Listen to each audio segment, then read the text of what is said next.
하나님의 말씀입니다. 다니엘 5장 30절에서 31절 말씀입니다. 제가 읽겠습니다. 그날 밤에 갈대아 왕 벨사살이 죽임을 당하였고 메대 사람 다리오가 나라를 얻었는데 그때에 다리오는 62세였더라. 오늘은 그날 밤이라는 제목으로 주님 주시는 은혜의 말씀 나누기를 원합니다. 우리가 밤을 생각하면 좀 부끄럽지만은 자, 인간들에게 있어서 이 밤은 대체로 유혹과 관련이 많이 됩니다. 낮에는 일을 하지만은 밤에는 우리가 긴장을 풀고 잠을 잡니다. 사람이 잠만 자는 건 아니고 어떻게 보면은 가장 쾌락의 정점에 있는 우리의 사람들의 인간들의 본능이 이제 나타나는 그런 시간들입니다. 그래서 어떤 면에서 보면은 사탄 마귀의 공략하기가 가장 용이한 시간대가 되기도 합니다. 우리가 주변을 둘러보면은 모든 타락한 문화들이 낮에야 어떻게 나타나겠습니까? 밤에 많이 나타나지 않습니까? 그렇듯이 우리 인간이 가장 좋아하는 것, 또 가장 의지하는 것, 신뢰하는 것, 마치 어떤 만병통치약과 같은 그런 것이죠. 마약과 같은 것. 자, 이게 본능입니다. 이게 우리의 삶을 컨트롤하는 거죠. 어떤 면에서는 우리 인간이 오직 그 본능을 위하여 살아간다라고 표현을 해도 틀린 말이 아닙니다. 사람들이 먹는 즐거움을 빼면은 세상에 낙이 없듯이 인간에게 이 본능이 주는 즐거움, 쾌락 이런 것들은 치명적인 유혹이 될 것입니다. 사탄 마귀가 우리 인간들을 통치하는 방법이 여러 가지 방법이 있겠습니다만은 우리가 예수님께서 광야에서 시험을 당할 때도 사탄 마귀가 절을 하라고 합니다. 그 대가로 내가 세상의 모든 부귀 영화를 줄 것이다 라고 시험을 했고요. 바벨론의 느부갓네살 왕도 자기의 금실상을 만들고 모든 관리들과 백성들에게 절할 것을 요구를 했습니다. 절을 하게 되면 바벨론이 주는 모든 혜택을 누릴 수가 있지만 만일 절을 하지 않게 되면 즉시 용광로에 빠뜨려서 죽이겠다라고 협박을 합니다. 그러니까 우리의 삶에 있어서 세상의 지배를 하고 있는 이 사탄이 우리 인간을 유혹하는 방식은 바로 이런 치명적인 본능과 관련되는 거예요. 아니면 세상의 어떤 부귀영화와 관련되고 돈과 관련되고 이런 모든 것들이 우리가 이런 것들이 없으면은 살기가 어렵죠. 특별히 본능은 인간이 하지 않을 수가 없는 것들이잖아요. 마치 의식주와 같은 것이죠. 근데 이것보다도 하나님을 더 우리가 신뢰하고 따를 수 있겠는가라는 이제 그런 시험이 날마다 우리 앞에 가로막고 있는 것이죠. 그 시험 가운데에서 우리가 선택할 수 있는 길은 아주 심플합니다. 우리가 만약에 하나님을 따르게 된다면 영광로에 빠지게 되는 거고요. 만약에 사탄을 따르게 된다면 사탄이 약속했던 세상의 모든 쾌락을 즐길 수가 있는데 사탄이 제공할 수 있는 것 중에 가장 최고의 무기가 바로 이 남녀 간의 어떤 성적인 즐거움, 먹는 즐거움, 그러니까 이 본능과 관련된 것들이라는 것입니다. 이것이 지금 우리가 마지막 때를 살고 있는 이 순간에도 그런 시험이 여전히 반복적으로 마치 데자뷰처럼 일어나고 있습니다. 요한계시록에 보면 666이 나오잖아요. 자, 그것이 코드인데 이제 사탄 마귀가 그 666을 이만한 손등에 찍게 요구를 합니다. 그것을 새기게 되면은 우리가 마지막 때를 살면서 어떤 상거래라든지 어떤 금융거래라든지 이런 것을 할 수가 있기 때문에 우리가 살아갈 수가 있는데요. 만약에 그것을 거부하고 우리가 하나님을 따르기로 하게 되면 모든 금융을 할 수가 없어요. 자, 이렇게 되면은 우리가 살 수 있겠습니까? 그럼에도 불구하고 사드락과 메삭과 아벳느고는 느부갓네살이 이렇게 이야기합니다. 너희들이 절을 하지 않았다고 내가 보고를 들었는데 내가 너희들을 아주 총애하노라. 그러니 내가 한 번 더 기회를 주겠다. 근데 놀리는 거죠. 한 번 더 기회를 줘본들 사드락과 메삭과 아벳느고가 어떻게 하겠습니까? 어떻게 놀리냐 하면 조롱합니다. 어차피 너희는 죽은 목숨인데 내가 시간을 조금 더 끊어서 한 번 더 기회를 주겠다. 만약에 듣지 않으면 여전히 너희는 불타는 용광로에 빠져 죽이겠다라는 것이 지금 현재 우리를 향한 사탄의 목소리가 됩니다. 너무나 심플하죠. 자, 거기에 대해서 사드락과 메삭과 아벳느고는 이렇게 답변을 합니다. 거기에 대해서 우리가 왕에게 답변할 필요가 없습니다. 우리는 당연히 절하겠습니다가 아니었어요. 우리는 하나님을 따릅니다. 왜냐하면 하나님이 당신보다 훨씬 강력한 왕이 되시기 때문에 그분이 우리의 생사 여탈권을 지고 계시는 분이기 때문에 그분이 우리에게 영원한 승리를 주시는 분이시기 때문에 우리는 하나님 앞에서 거짓말을 할 수가 없고 우리는 하나님 앞에서 오직 하나님만 따를 수밖에 없습니다.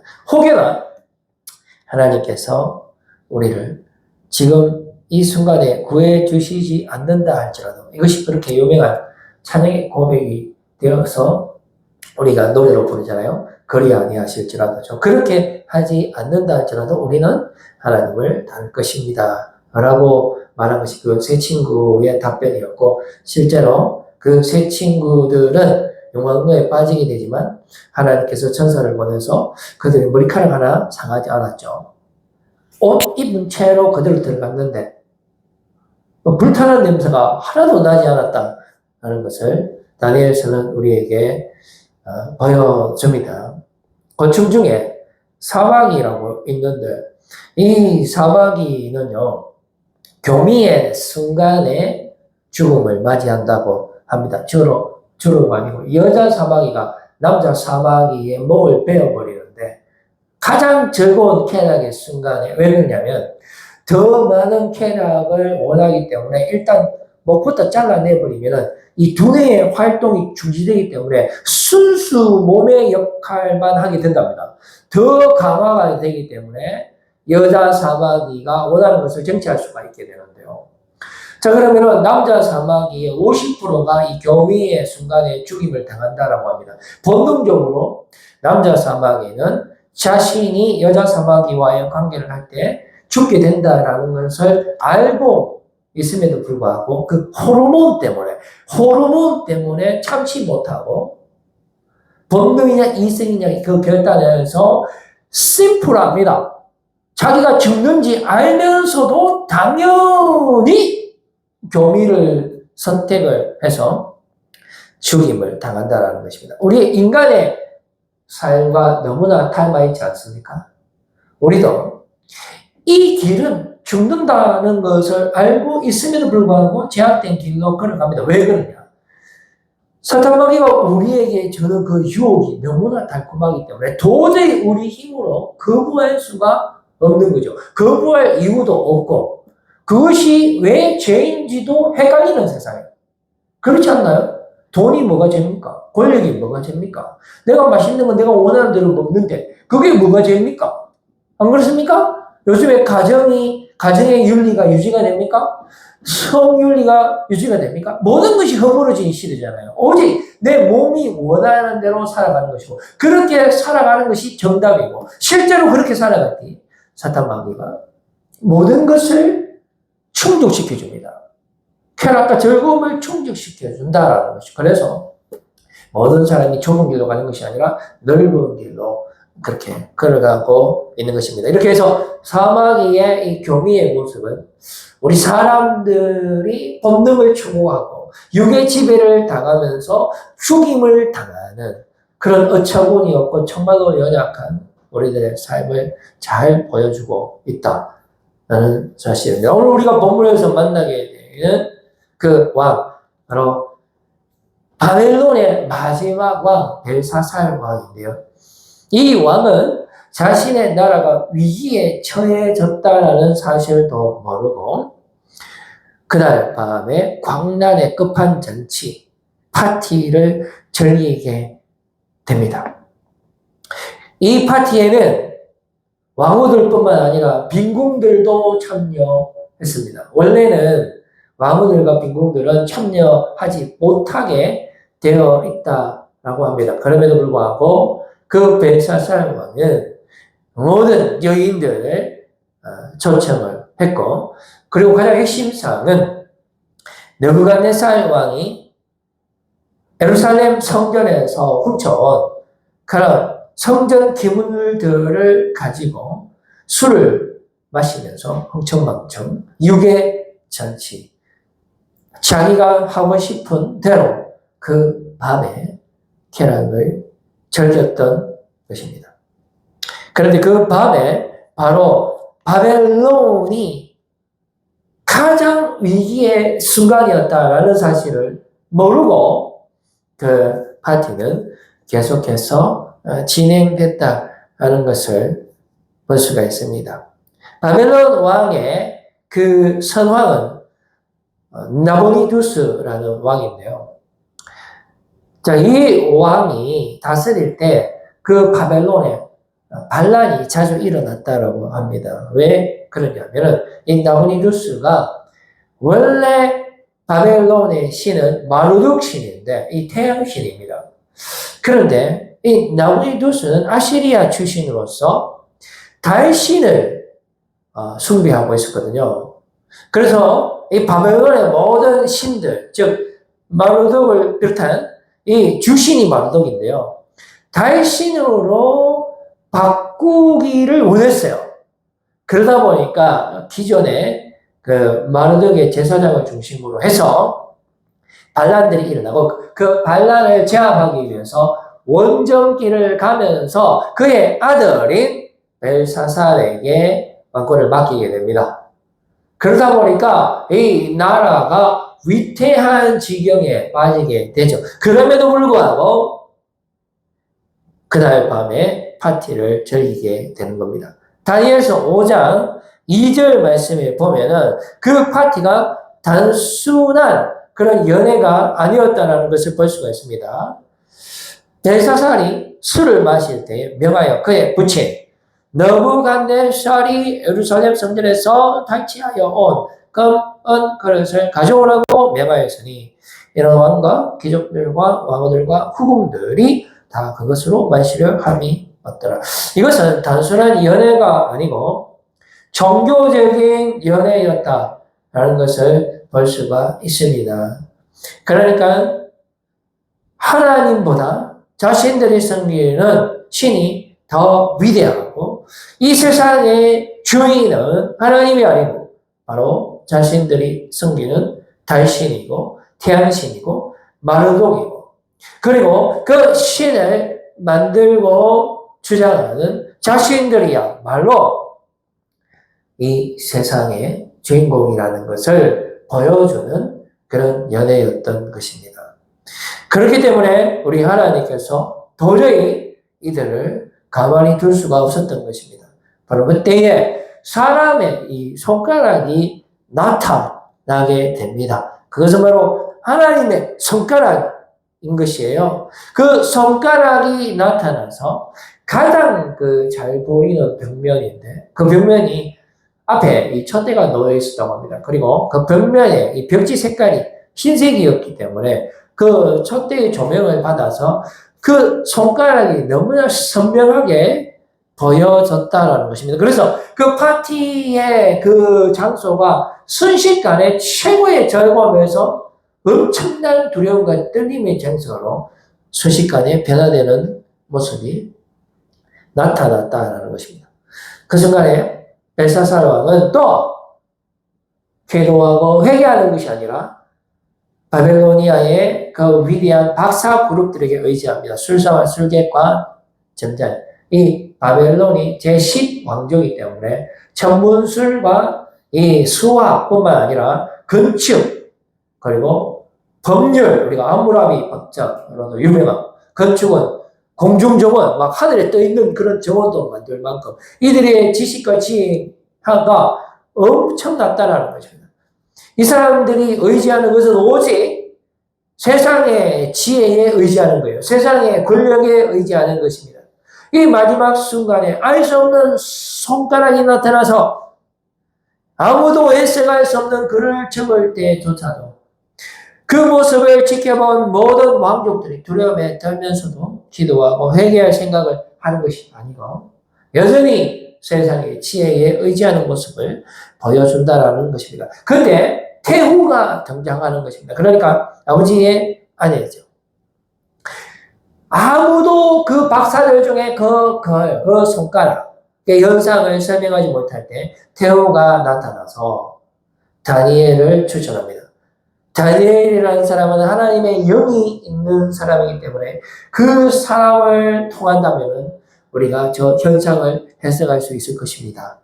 라고 벨사살 왕에게 구하게 되고 이제 드디어 다니엘이 등장을 합니다. 그리고 그 손가락의 현상을 해석하기 시작하는데요.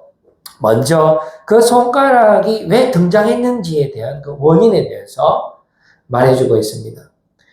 느부갓네살 왕 때도 그 왕이 자신의 권력을 의지하고 마음대로 살아갈 때에 하나님께서 그 왕을 잠시 동안 7대 동안 폐위시키고 그 왕이 세상의 왕이 자신이 아니고 하나님이라는 사실을 깨달을 때 다시 회복시켜 주었던 그 사건들을 설명합니다.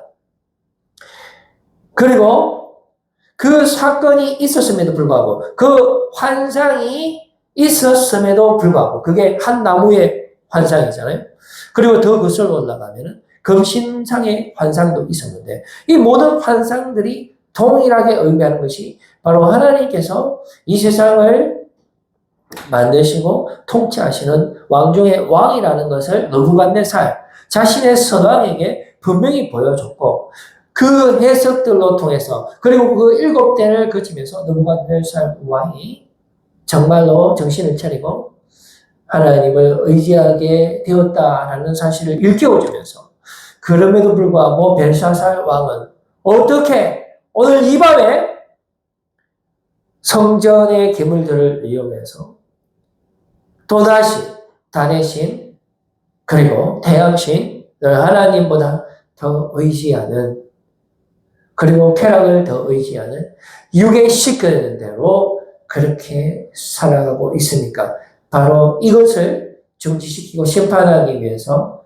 손가락의 기적이 오늘 나타났습니다라고 설명하고 있는 것입니다. 그러면서 다니엘 5장 21절 하반절 말씀에 이렇게 기록되어 있거든요. 지극히 높으신 하나님이 사람 나라를 다스리시며 자기의 뜻대로 누구든지 그 자리에 세우시는 줄을 알기에 이르렀나이다 라고 말씀해주고 있습니다. 벨사살 왕도 느부갓네살 왕과 똑같이 이러한 치명적인 죄의 유혹에 넘어간 그러한 문제점을 지금 현재 지적하고 있습니다.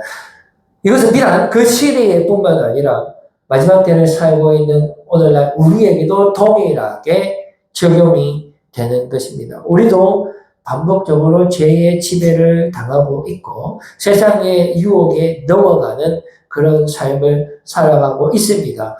이 세상의 주인이신 하나님께서 살아계심에도 불구하고 그분이 모든 만물을 통치하심에도 불구하고 우리는 사탄 마귀의 지배를 당하고 있으며 우리가 원하는 유기시키는 대로 우리의 마음대로 쾌락을 누리면서 이렇게 하나님의 기쁨이 되지 못하는 삶, 사탄 마귀가 시키는 대로의 죄악의 노예로서의 사탄의 자녀로서의 그 삶에서 우리가 살아가고 있다는 것입니다.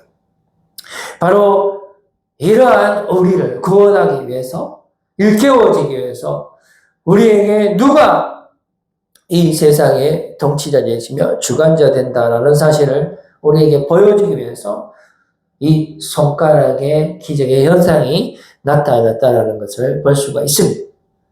하면 그 손가락이 적은 글자의 내용이 메네메네 대겔 우 바르신입니다. 메네메네 반복이 되잖아요. 이것은 숫자를 세다, 카운트하다라는 의미가 반복이 됩니다. 숫자를 세고 그리고 어떻게 합니까? 메네메네 대겔은 또 저울에 단다라는 뜻이거든요. 그리고 세고 또 세고 저울에 달아보니까 우는 접속사고요. 바르시는 둘로 나누어진다라는 것입니다. 그러니까 이 바벨론 그리고 느부갓네살 왕 그리고 이 벨사살 왕의 모든 행동들 우리의 모든 제약된 행동들이 모두 다 심판받게 수밖에 없는 너무나 하찮은 것들 너무나 헛된 삶을 살았다라는 것을 보여줍니다. 우리의 모든 행위들을 저울에 올려놓고 달아 재보니까 깃들처럼 먼지처럼 너무나 가볍고 아무 소용이 없는 그런 죄악들로 가득 차갔다라는 것을 보여줍니다. 그래서 결국은 나라가 갈라지게 된다라는 것을 이 손가락을 통해서 우리에게 보여주고 있습니다. 손가락이 우리에게 지금 지시하고 있습니다. 네 생활이 어떤지 살펴보라. 네가 도대체 어디에 마음을 두고 있고 네가 무엇을 위해서 살아가고 있으며 네가 섬기는 자가 누구인지 생각해 보라라고 오늘 우리에게 말씀해 주시는 것입니다. 실제로 그날 밤에 벨사살 왕은 피살당하게 되고 그리고 바벨론 제국은 메대에게 멸망당하게 되는 것입니다. 바벨론이 멸망하고 페르시아가 시작되는 것입니다. 우리 하나님의 말씀에 자기의 뜻대로 누구든지 그 자리에 세우신다라고 했는데 이제 때가 되고 악이 차고 더 이상 그들을 볼 수가 없었기 때문에 토해내는 것이죠.